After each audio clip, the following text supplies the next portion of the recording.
बच्चों, आगे पाठ पर आधारित प्रश्नोत्तरों पर और आशय में आते हैं।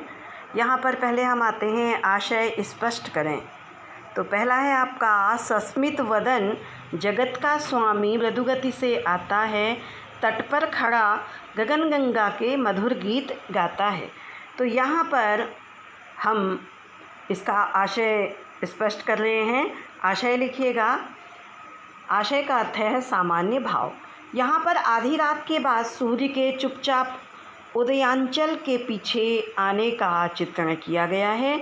सूर्य छिपकर रात्रि में आकाश गंगा के सौंदर्य को देख रहा है। मुस्कुराते हुए वह पक्षियों के कलरव के रूप में आकाश गंगा की सुंदरता के मधुर गीत गा उठता है। अर्थात सुबह होने वाली है, तो सुबह होने वाली है तो उसमें पक्षियों का कलरव सबसे पहले सुनाई देता है। तो कवि की कल्पना है कि पक्षियों की आवाज़ के प्रतीक के रूप में कवि कह रहे हैं कि ऐसा लग रहा है कि मानो सूर्य गीत गा रहा है। दूसरा है, कैसी मधुर मनोहर है यह उज्जवल प्रेम कहानी, जी में है अक्षर बन इसके बनूं विश्व की बानी। इसका आशय है, सूर्य, बादल तथा समुद्र के बीच चल रही सुंदर प्रेम कहानी को कवि अपने शब्दों में लिखना चाहता है।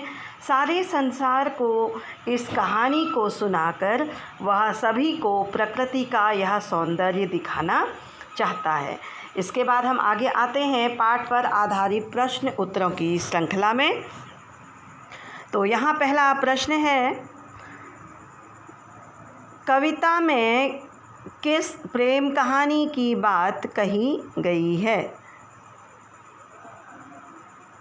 कविता में प्रकृति के निम्न उपादानों की प्रेम कहानी की बात कही गई है, जैसे सूर्य, फूल, आकाश, पर्वत, चंद्रमा, समुद्र, मेघ और पृथ्वी, लहर और किनारे आदि।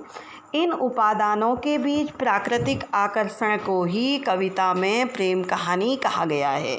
यहाँ सूर्य, समुद्र और बादलों के बीच में एक अद्भुत प्रेम कहानी चल रही है। प्रतीक के रूप में यहाँ पर हमने आकाश, पर्वत, चंद्रमा, समुद्र, जितने भी उपादान, प्राकृतिक उपादान यहाँ आए हैं पाठ में, उन सभी का नाम दिया है। अगला प्रश्न है, पथिक का मन कहाँ विचरना चाहता है?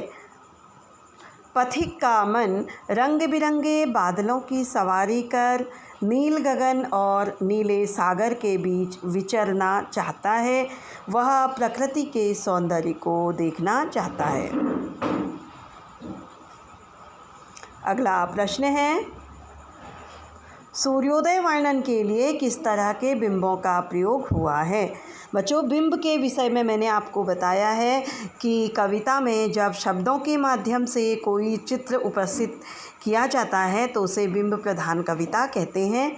यहाँ पर कवि कल्पना करते हैं कि समुद्र तट पर दिख रहा आधा सूर्य लक्ष्मी मंदिर के कंगूरे की तरह है तथा समुद्र पर दिख रही सूर्य की सुनहरी रेखा सोने की सड़क की तरह है। इस प्रकार यहाँ पर काल्पनिक दृश्य बिंब है। अब इस श्रृंखला का प्रश्न है, अंतिम प्रश्न आता है आपका, कविता में किन स्थानों पर प्रकृति को मनुष्य के रूप में देखा गया है? उदाहरण लिखें। अर्थात यहाँ पर प्रश्न ऐसे भी है कि प्रकृति का मानवीकरण किन पंक्तियों में किया गया है? मनुष्य के रूप में प्रकृति के उपादानों को कहाँ कहाँ पर दिखाया गया है, यह बताना है। कविता में निम्न स्थानों पर प्रकृति को मनुष्य रूप में देखा गया है, जैसे समुद्र की गर्जना, रत्न, ये पहली पंक्तियाँ हैं आपकी, पहले पद में रत्नाकर गर्जन करता है, ठीक है। दूसरा है सूर्य का गीत गाना, ये पंक्ति भी मानवीकरण अलंकार में आती है, मानव रूप में दिखाया गया है। सस्मित वदन जगत का स्वामी मृदुगति से आता है, तट पर खड़ा गगन गंगा के मधुर गीत गाता है।